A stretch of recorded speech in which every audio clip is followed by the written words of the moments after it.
toată lumea, eu sunt Vali și azi vine va ne găsi la un nou vlog alături de Răzvan care se joacă Roblox.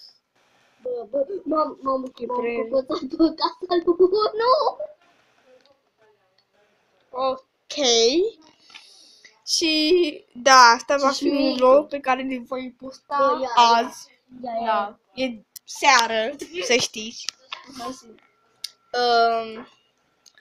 Vreau să vă spun un lucru.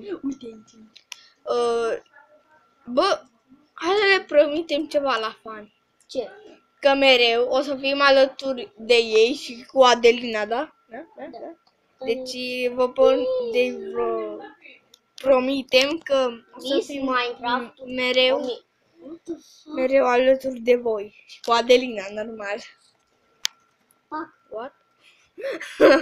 Așa, în fine. Am mănâncat spate, bă.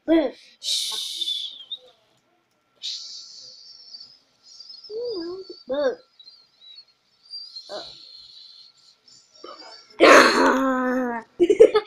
Am revenit. Uitați. Iată-l pe ăsta, bă. Da. Dead. Da. Dead. Și cam asta a fost tot.